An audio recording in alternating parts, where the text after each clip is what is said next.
Le vol stationnaire en FPV, c'est impossible. Enfin, c'était impossible.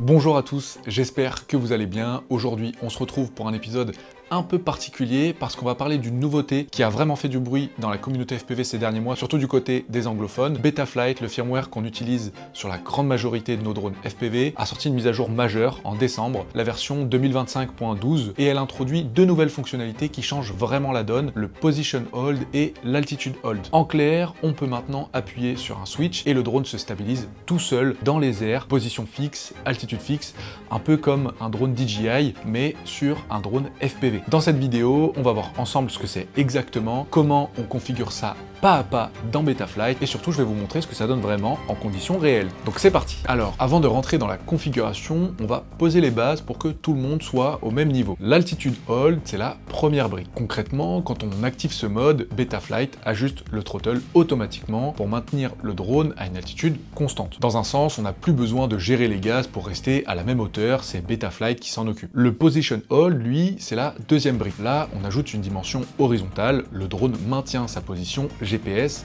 dans les airs. Il ne dérive plus, il reste exactement là où on l'a mis. Et donc, quand on utilise les deux ensemble et qu'on envoie ces commandes au drone, il se fige littéralement dans les airs. Position fixe, altitude fixe, les sticks restent bien sûr disponibles pour ajuster, surtout sur la hauteur, si on le souhaite, mais si on lâche tout, et ben le drone tient. Si vous voulez une analogie simple, c'est exactement comme les régulateurs de vitesse en voiture. On l'enclenche, on lâche l'accélérateur, la voiture maintient sa vitesse toute seule. Là, c'est sensiblement pareil, mais dans les airs avec une dimension 3D. Donc, pour que ça fonctionne, il faut un module GPS, bien sûr, c'est indispensable. Si vous avez un drone qui est équipé d'un magnétomètre à part, ou si le magnétomètre est dans votre drone, c'est pas forcément obligatoire, on en reparlera. Vous verrez, c'est même plus simple à mon sens de ne pas avoir le magnétomètre dans l'histoire parce que ça peut un peu embêter les choses, surtout s'il est mal calibré. Bien sûr, la version Betaflight 2025.12 au minimum, flashée sur le contrôleur de vol. Donc ça peut être utile dans plein de situations concrètes. Si quelqu'un vous approche pendant le vol, vous enclenchez le switch, vous posez la radio et vous pouvez discuter. Vous faites du vol cinématique et que vous voulez un plan complètement stable, attention bien sûr, votre caméra aura un angle et c'est idéal bien sûr pour les débutants parce que c'est clairement un bouton panique. Si on perd le contrôle, on l'enclenche, le drone se stabilise tout seul dans les airs, on peut reprendre ses esprits, c'est un peu comme avec le DJI Avata 1 ou Avata 2, on a un gros bouton pause. Étape 1, flasher Betaflight 2025.12. Première chose importante, pour flasher cette version et la configurer, il faut utiliser l'application web Betaflight. Je vous laisse aller sur le lien que je mets en description ou tout simplement sur Google Chrome, vous tapez Betaflight App, vous pourrez avoir directement accès. On ne passe plus par l'application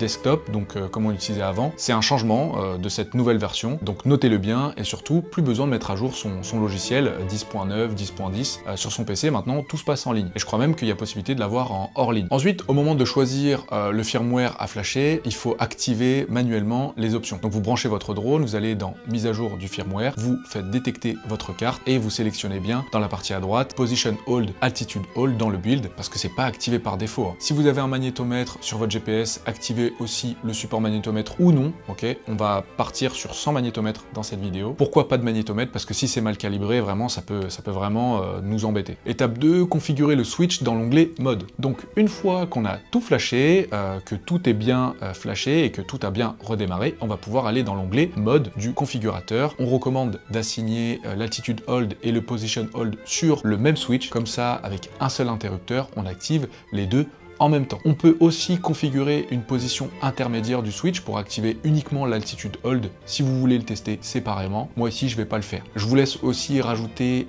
dans l'onglet preset l'enregistrement que vous avez déjà fait du backup. Ensuite ici deux méthodes pour l'étape 3, le over throttle, c'est la valeur de throttle à laquelle le drone se maintient en over naturellement. Si cette valeur est mal calibrée, à l'activation du mode, le drone va soit monter trop haut ou soit descendre brusquement et bah, ça peut faire peur. Néanmoins, il y a des valeurs par défaut qui existent, des valeurs universelles, ça va dépendre de votre build, ok, de votre taille de drone, mais pour vous donner un ordre d'idée, chose que moi je vais faire, sur un 5 pouces classique, on tourne aux environs généralement de 1200, d'accord, sur une plage qui va de 1000 à 2000, ça correspond à environ 20% de throttle, 20 à 25% en fonction du poids du drone. Si vous mettez une GoPro dessus, etc., on va plus être sur les 1250. Sur un 7 pouces, on va plutôt être à 1300, 1350, 1400, ça va dépendre du poids qu'on va mettre dessus. La vraie méthode, et c'est celle que je recommande, c'est de mesurer vous-même. C'est via l'OSD, on active l'affichage du throttle dans l'OSD, on fait un petit hover tranquille, stable, et on regarde la valeur qui est indiquée, si c'est 30, 25, 28, et on la transpose du coup dans le CLI avec la commande set AP over throttle avec votre valeur. Je vous mets,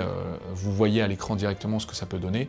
C'est propre, précis, et c'est adapté à votre drone spécifiquement. Moi ici, je vais mettre une valeur de 1350 sur un 7 pouces qui est assez léger, sans GoPro. Étape numéro 4, le cas sans magnétomètre. Donc si votre drone n'a pas de boussole, de magnétomètre, c'est possible quand même d'utiliser le position hold, on en a déjà parlé, et du coup il faut activer la commande, c'est important, set position hold without mag égale on. Donc je vous laisse recopier ce qu'il y a à l'écran, mais il y a une contrainte, sans magnétomètre, Betaflight a besoin de mouvement vers l'avant, d'accord, pour estimer la direction. C'est l'inconvénient de ne pas utiliser le magnétomètre. On ne peut pas activer le position hold directement en stationnaire, il faut au décollage voler en ligne droite quelques secondes d'abord, sinon on aura un message d'erreur, position hold fail. Quand on va activer le position hold, en fait il faut qu'on ait déjà notre petite flèche dans l'OSD qui soit bien orientée. Avec un magnétomètre bien calibré, ce n'est pas nécessaire, on peut activer le mode à n'importe quel moment du vol. Donc on va voir dans les tests si, même sans boussole, la tenue du position est vraiment correcte. On va voir ça pendant les tests en vol, c'est parti. Donc ça y est, on est sur le terrain, place à la pratique. On va voir ce que ça donne en conditions réelles. Je vais essayer de mettre le drone quand même assez devant nous. Vous allez voir qu'en fait on peut continuer à le déplacer comme un peu un drone DJI en faisant des mouvements de roll et de pitch avant, de tangage avant, de tangage arrière. C'est important aussi d'avoir un bon log GPS. Ok, moi j'avais une dizaine de GPS ici là. J'en avais une dizaine au début, donc là je suis en train de monter tout doucement, 13-14. L'idéal c'est quand même d'en avoir beaucoup plus de 10 quand même. Ok, donc je vous mets en direct aussi le retour dans le masque. Donc là je décolle, on peut voir en haut que j'ai 12-13 GPS, d'accord. Mon point ici est point home. Ok, c'est parti.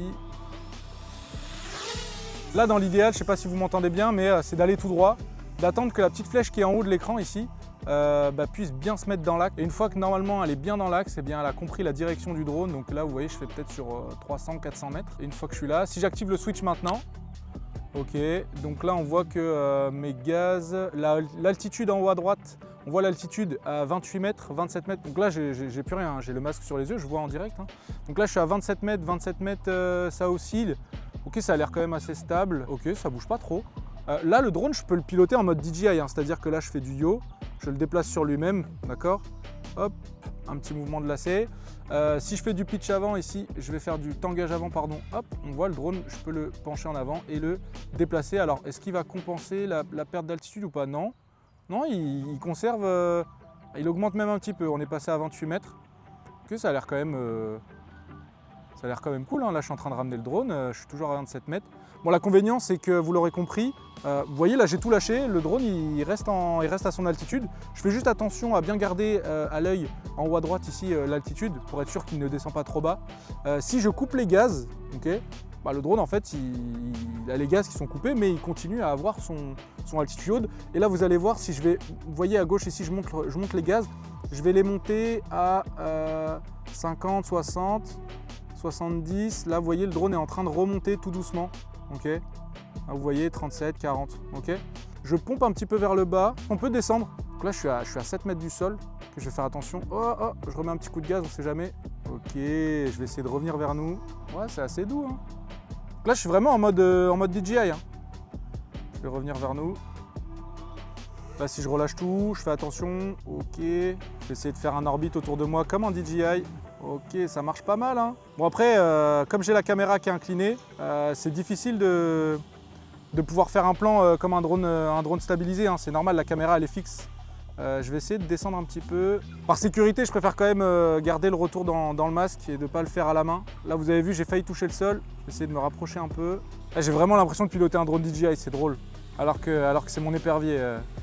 J'entends le drone et je le vois qui dérive un peu quand même de sa position, c'est pas très fixe. Je vais le décaler un peu sur la droite comme si j'avais un DJI. Je fais un petit mouvement comme ça, je vais descendre un peu en altitude. J'ai l'impression qu'il a du mal à trouver, sa position. Hein. Oh, il a failli toucher le sol. Je vais enlever le position hold. Donc attention quand vous le faites, il faut bien remettre les gaz. Hein. Parce que si vous enlevez le position hold et que vous n'avez plus les gaz, eh bien le drone va tomber. Ok. Là regardez, j'enlève le position hold. Vous voyez, le drone il repart en l'air. Ok. Donc voilà. Là le drone il est juste là-bas, je le vois. Je fais du vol à vue.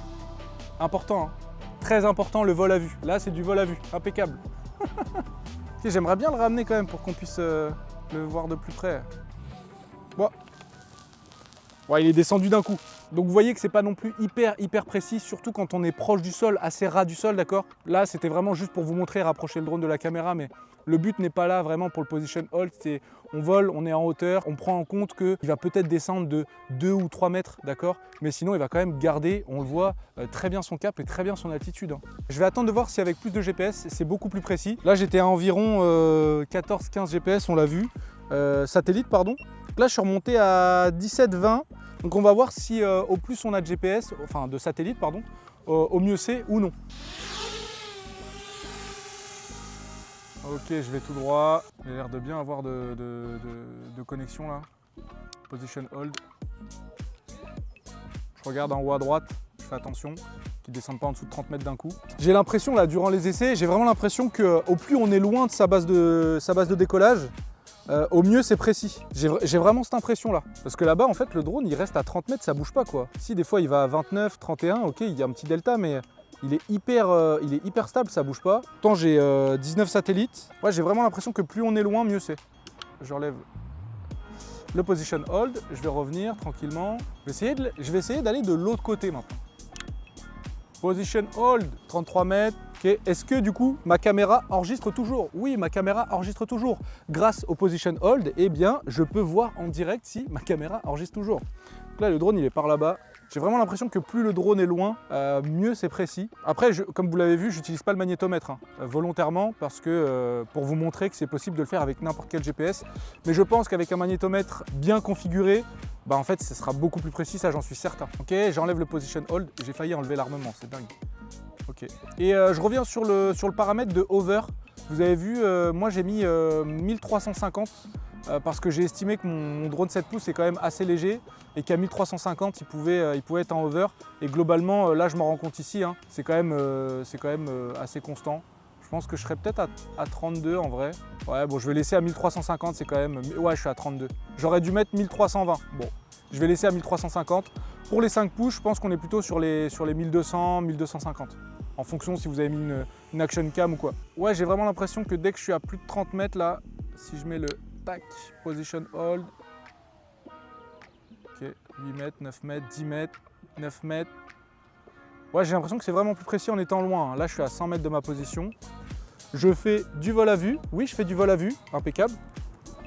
Ouais, j'ai vraiment l'impression qu'il faut une certaine distance. Ouais. Là, le drone, il est hyper loqué. Hein. Ouais, ça bouge pas. Hein. 3,15 la batterie, il faudra peut-être que je revienne. Ok. Ouais, je sais pas si vous le voyez bien, mais du coup, bah voilà. Il est juste là. Position hold.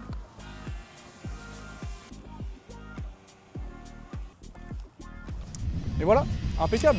On est tellement habitué à voir et à devoir constamment corriger, gérer les axes, que de voir le drone tenir tout seul, bah, c'est assez déroutant. J'avoue, j'ai eu peur plusieurs fois, mais en fait, non, le drone dévie, mais c'est quand même assez stable. Ensuite, bah, comme vous l'avez vu, je vous montre quand même ses limites, hein, parce que ce serait vous mentir de vous dire que c'est parfait dans toutes les conditions. Ici, il n'y a pas trop de vent, d'accord, mais même sans vent, la tenue n'est pas très précise. Il dérive légèrement, il fait des montées et des descentes d'altitude. Le vol stationnaire est là, mais il n'est pas aussi fixe que j'imagine s'il y avait un magnétomètre. Après quelques minutes en stationnaire, la tenue de cap peut aussi légèrement se dégrader. Ok, bon, c'est pas dramatique, mais c'est réel. Et j'ai vraiment le sentiment de pouvoir voler comme un drone DJI. Je peux vraiment le déplacer, ok, on peut toujours le déplacer. En conditions calmes, avec un bon log GPS, on peut s'attendre à une précision de l'ordre de 50 cm à 1 mètre. D'accord, c'est assez correct. Néanmoins, il fait quand même des pompes de gaz en haut et en bas. Il y a une variation peut-être de 1 ou 2 mètres en hauteur et aussi en largeur. Donc ça, c'est à prendre en compte. Quelques points importants avant de conclure pour éviter les mauvaises surprises. Premièrement, ne pas activer sans un GPS lock suffisant, ok, j'estime au-dessus d'accord, de 10 satellites. Si on n'a pas assez de satellites, le mode sera, j'estime, pas très fiable. Donc on vérifie toujours dans l'OSD avant de l'activer. Deuxièmement, bien calibrer le over throttle avant le premier test. Si ce n'est pas fait, le drone va monter ou descendre à l'activation. Ça peut surprendre et ça peut finir en crash. Donc vous l'avez vu, moi, les valeurs que j'ai indiquées. Troisièmement, si vous avez un GPS qui n'a pas de boussole, de magnétomètre, il faut d'abord voler en ligne droite. Sinon, on aura une erreur. Donc pour ce faire, il faut voler quelques secondes tout droit. Ça suffit. Et quatrièmement, et c'est important, ce n'est pas un substitut au GPS Rescue. Ce sont deux fonctionnalités, vous l'avez vu, et qui sont différentes. Le GPS Rescue ramène le drone à la maison en cas de perte de signal radio. Le Position Hold, lui, stabilise le drone en vol normal. Donc on ne confond pas les deux. D'ailleurs, si vous n'avez pas encore configuré votre GPS Rescue, j'ai justement une vidéo complète sur le sujet sur la chaîne. Je vous la mets en fiche et en description. Et je pense que c'est vraiment complémentaire avec ce qu'on vient de voir ensemble. Donc pour résumer, le Position Hold et l'Attitude Hold de Betaflight, c'est en 2025.12. C'est une vraie avancée pour notre discipline. Ce n'est pas parfait dans toutes les conditions, mais ça ouvre des possibilités qu'on n'avait pas avant, que ce soit pour la sécurité, la cinématique ou simplement souffler à un moment en vol. Si vous avez un GPS sur votre drone et que vous êtes en 2025.12, je vous encourage vraiment à essayer. Si cette vidéo vous a aidé, un petit like sous la vidéo, c'est toujours apprécié et ça aide énormément la chaîne. Dites-moi en commentaire si vous avez déjà testé cette fonctionnalité ou si vous comptez le faire justement après cette vidéo. Je lis tous les commentaires. Merci à vous et abonnez-vous à la chaîne pour ne pas rater les prochains épisodes de cette nouvelle série de vidéos. On a encore plein de sujets à couvrir ensemble. Moi, je vais encore continuer de voler. Je vous dis à bientôt pour de nouvelles aventures. C'était Alexandrone. On vole ensemble. Ciao!